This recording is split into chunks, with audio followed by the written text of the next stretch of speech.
사랑하는 성도 여러분, 우리는 내일부터 5일 동안 매일 저녁마다 저녁 기도회를 통해 나라와 민족을 위해서 기도하는 시간을 가지려고 합니다.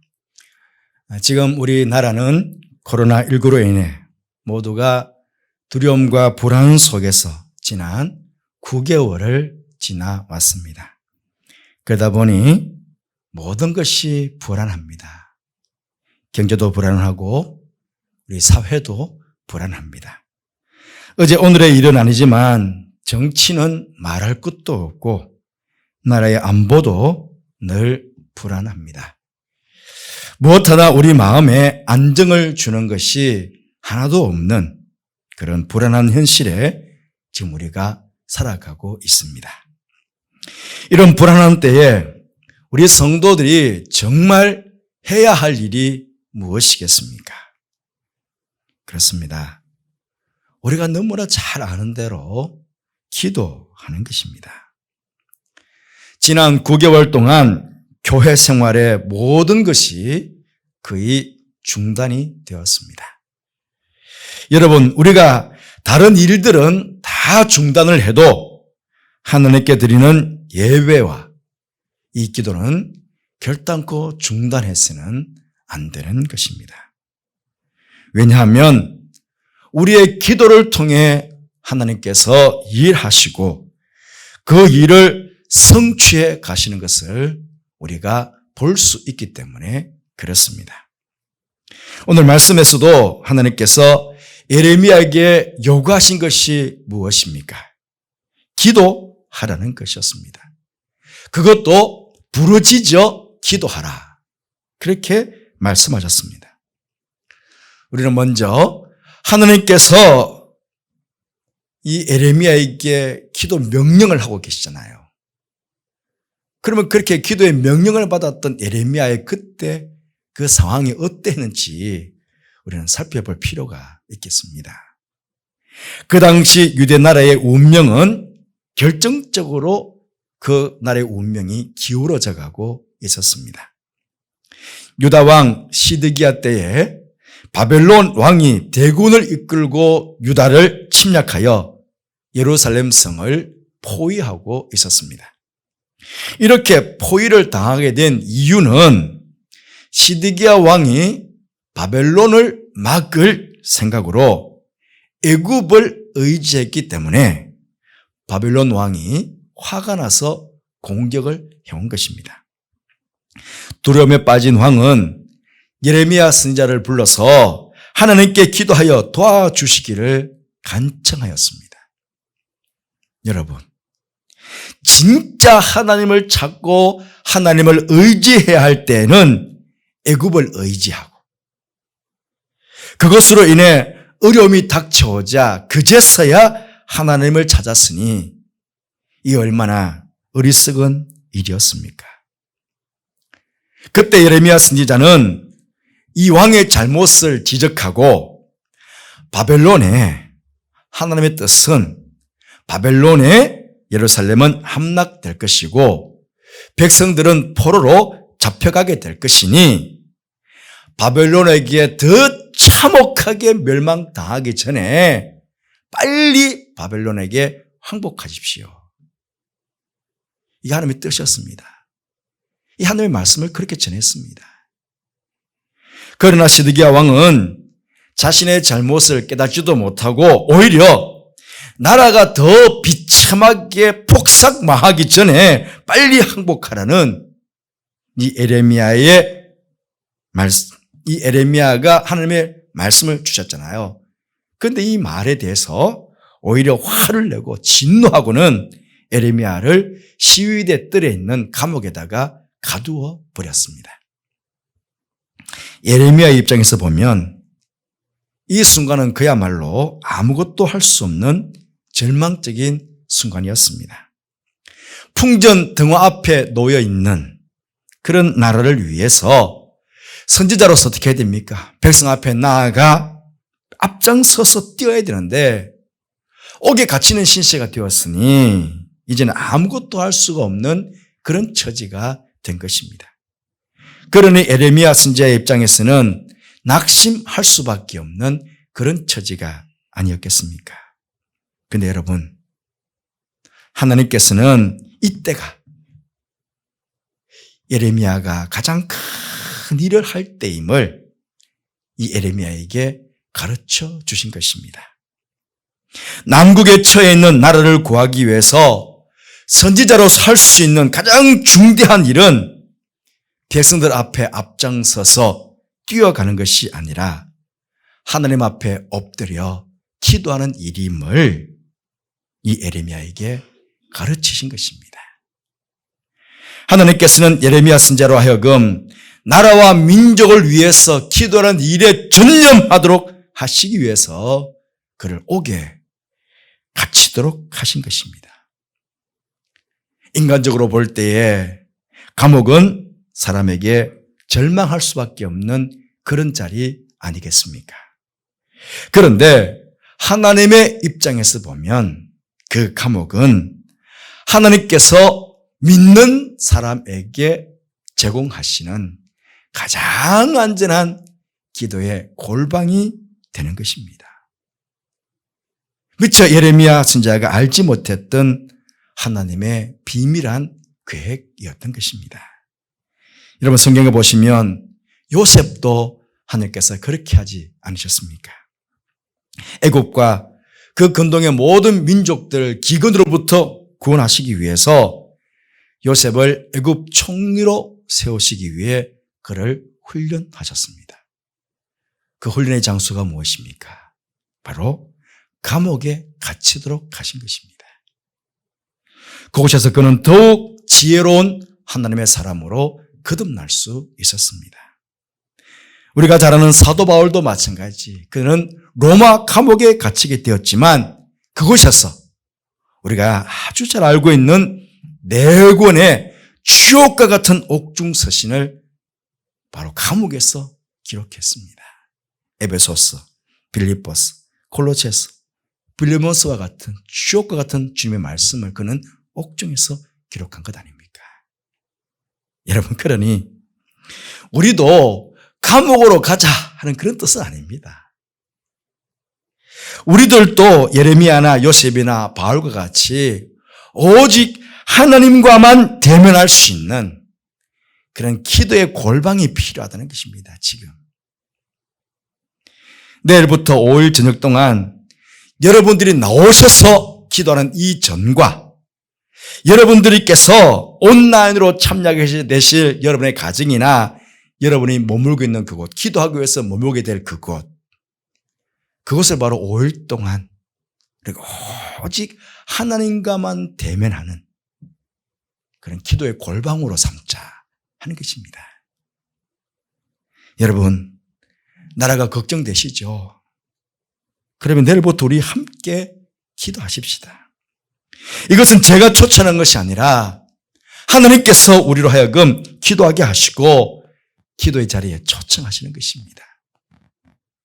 이것이 하나님의 명령이라고 받아들일 때에 우리는 자원하여 올 수 있습니다. 자원하여 기도의 자리에 머물 수 있습니다. 하나님의 명령을 믿음으로 받으시고 기도의 자리에 앉을 수 있는 저와 여러분이 되시기를 바랍니다.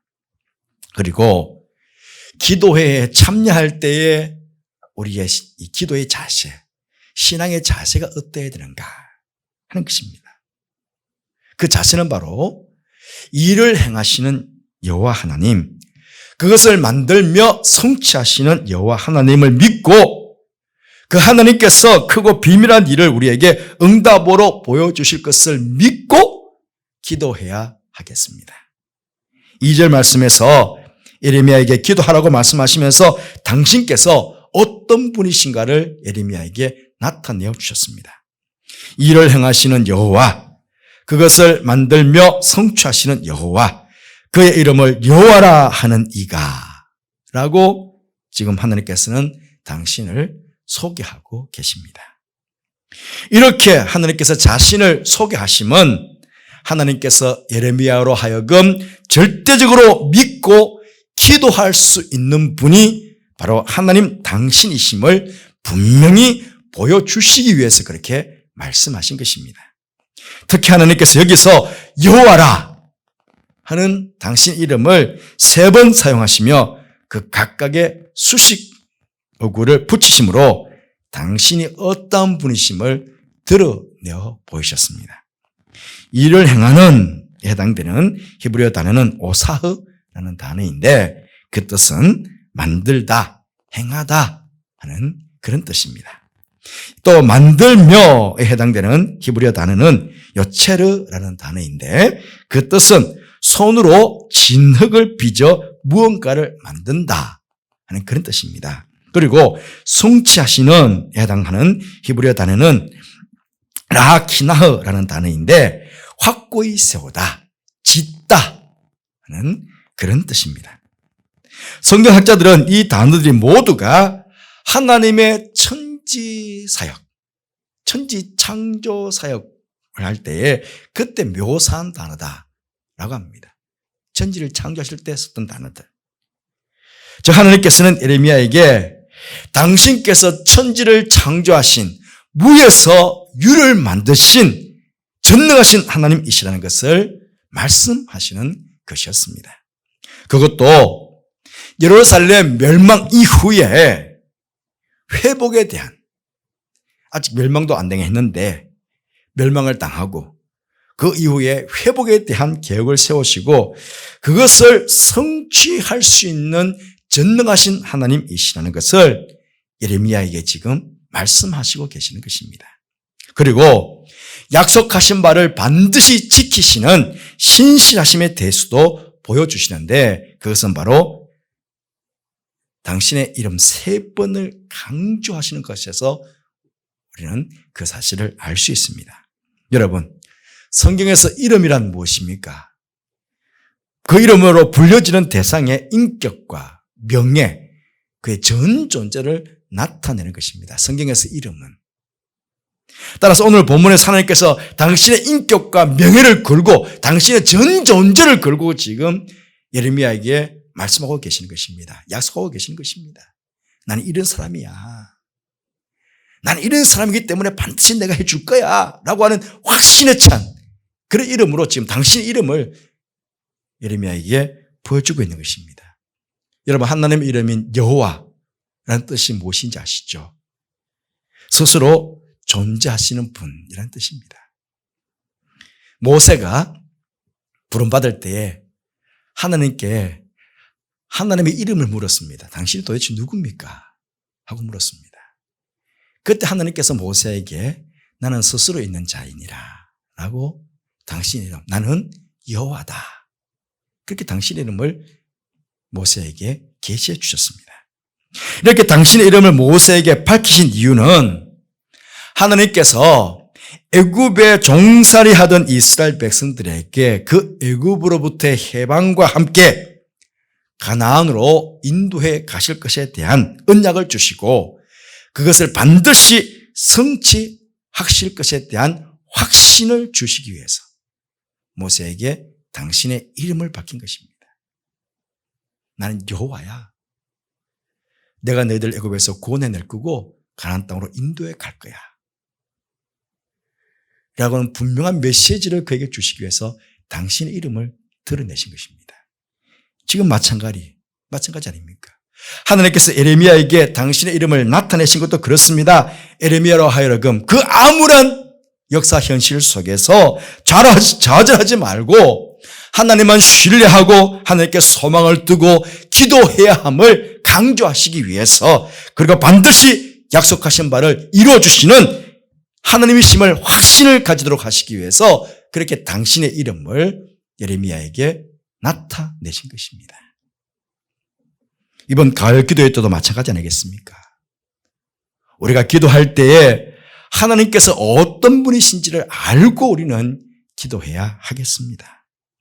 그분은 우리나라에 지금 당면하고 있는 모든 문제를 능히 해결하실 수 있는 전능하신 하나님이시며 그 하나님께 우리가 기도할 때 우리의 기도를 통해서 반드시 당신께서 약속하신 바를 성취하시는, 이루시는 신실하신 분이라는 것을 우리가 믿고 확신을 가지고 우리는 그렇게 기도해야 하겠다는 것입니다. 그렇게 기도할 때에 하나님께서 응답해 주십니다. 하나님께서 예레미야에게 응답하셨죠. 그렇게 말씀하셨습니다. 3절 말씀에 너는 내게 부르짖으라. 내가 내게 응답하겠고 내가 알지 못하는 크고 은밀한 일을 내게 보이리라. 그렇게 말씀하시면서 하나님께서 당신의 마음속에 품고 계시던 크고 은밀한 일을 기도하는 예레미야에게 응답해 주셨습니다. 여러분, 크고 은밀한 일이 무엇이겠습니까? 그것은 바로 이스라엘에 대한 하나님의 용서와 회복입니다. 그 뒷부분에 쭉 나오는데요. 예레미야 33장 6절부터 9절까지 해서 그 구체적인 내용이 나오고 있습니다. 예레미야 33장 6절 말씀 보시면 그러나 보라 내가 이 성읍을 치료하며 고쳐 낫게 하고 평안과 진실이 풍성함을 그들에게 나타낼 것이며 7절 내가 유다의 포로와 이스라엘의 포로를 돌아오게 하여 그들을 처음과 같이 세울 것이며 8절 내가 그들을 내게 범한 그 모든 죄악에서 정하게 하며 그들이 내게 범하며 행한 모든 죄악을 사할 것이라. 9절 이 성읍이 세계 열방 앞에서 나의 기쁜 이름이 될 것이며 찬송과 영광이 될 것이요 그들은 내가 이 백성에게 베푼 모든 복을 들을 것이요 내가 이 성읍에 베푼 모든 복과 모든 평안으로 말미암아 두려워하며 떨리라. 한마디로 무엇입니까? 하나님께서 기꺼이 당신의 백성들의 죄를 용서해 주시고 모든 것을 회복해 주실 뿐만 아니라 새로운 번영의 기회를 허락해 주실 것이다 하는 것입니다. 그래서 이방 민족들이 오히려 두렵고 떠는 민족으로 그렇게 만들어 갈 것이라고 약속하셨습니다. 그런데 왜 이것이 네가 알지 못하는 크고 은밀한 일이라고 그렇게 말하는 것입니까? 이게 왜 약속이 되는 것입니까? 지금 예레미야가 겪고 있는 그 현실에서는 도무지 납득할 수 없는 일이었기 때문에 그렇습니다. 민족 전체가 영적인 암흑기입니다. 바벨론의 공격에 풍전등화에 놓여 있는 이 나라에 이 약속의 말씀이 당장 납득이 되겠습니까? 의미가 되겠습니까? 그것도 당장 이루어진 거 아니고 하나님의 계획은 바벨론에게 폭삭 망하고 그 다음에 70년 이후에나 이루어질 일입니다. 그로부터 70년 지난 이후에 이루어질 일이에요. 그럼에도 하나님께서는 기도하는 예레미야에게 70년 후에 일어날 일에 대해서 크고 은밀한 일에 대해서 그에게 나타내 주시고 응답해 주신 것입니다. 위로는요. 그리하면 예레미야가 소망을 잃지 않기 때문에 그렇습니다. 그리하면 예레미야가 그 약속의 말씀을 붙잡고 끝까지 인내하며 기도할 수 있기 때문에 그렇습니다. 여러분, 우리는 누구에게 우리의 비밀을 이야기합니까? 비밀을 누구에게? 나와 마음이 잘 통하는 사람, 그러면서 내가 신뢰하고 믿을 수 있는 사람, 그런 사람에게 내 비밀을 이야기하지 않습니까? 그렇잖아요? 기도는요, 하나님과 우리 사이에 마음을 통하는 가장 귀한 방법입니다. 가장 귀한 방법. 여러분, 하나님 믿으시죠? 내가 하나님 믿기 때문에 인간들 사이에서도 내가 믿기 때문에 내 비밀을 이야기해 주듯이 내가 하나님을 믿기 때문에 지금 당장 내 안에 있는 비밀스러운 일들, 아무도 모르는 은밀한 죄도 있잖아요. 은밀한 죄. 그런데 그 은밀한 죄도 비밀스러운 것 하나님 앞에 내놓잖아요. 그러면 그렇습니까? 마음을 토하며 내 마음속에 있는 마음을 다 토해놓으며 그렇게 우리 하나님께 기도하지 않습니까? 이게 기도거든요. 그러면 하나님께서 그렇게 우리와 마음이 통하셔서 당신의 마음속에 갖고 계시는 그 귀한 뜻들을 우리에게 응답으로 말씀해 주신 것입니다. 이번에 우리 모두가 나라와 민족을 위해서 일을 행하시는 하나님께, 그것을 만들며 성취하시는 하나님께 우리에게 부르짖어 기도하면 우리가 알지 못하는 크고 은밀한 일을 보여주시겠다고 약속하신 그 하나님께 우리가 마음을 통하면서 최선을 다해 주여 이 나라를 불쌍히 여겨주십시오 라고 그렇게 간절하게 기도하는 저녁 기도회가 되었으면 좋겠습니다. 그래서 예레미야가 받았던 이 놀라운 하나님의 응답하심을 받을 수 있는 그런 기도회가 되었으면 좋겠습니다. 기도하기 참 좋은 계절 아닙니까? 그렇죠? 하나님의 응답하심을 사모하며 하나님 만나기를 사모하며 여러분 그 시간을 내셔서 기도에 참여하시는 여러분들 되시길 바랍니다. 마지막으로 예레미야 29장 12절 13절 말씀을 우리 함께 읽고 설교를 마치도록 하겠습니다. 시작. 너희가 내게 부르짖으며 내게 와서 기도하면 내가 너희들의 기도를 들을 것이요 너희가 온 마음으로 나를 구하면 나를 찾을 것이요 나를 만나리라. 아멘. 기도하겠습니다. 하나님, 우리에게 기도할 마음을 주셔서 감사합니다. 너는 내게 나와 부르짖으라 말씀하시는 이 하나님의 말씀을 우리가 명령으로 받고 또 하나님을 믿고 이 가을 기도에 기도하는 저희들 되게 하여 주옵소서. 기도함으로 말미암아 이 나라와 이 민족을 위해서 기도함으로 말미암아 이 나라와 이 민족을 향하여 가지고 계시는 그 하나님의 귀한 뜻들을 아버지 기도하는 동안에 하나님의 마음속에 있는 그 뜻들을 우리가 깨닫고 알아가는 그런 복된 시간 되는 기도가 되도록 축복하여 주옵소서. 저희 기도의 가운데 함께 하시는 하나님께 감사를 드리며 예수님 이름으로 기도드리옵나이다. 아멘.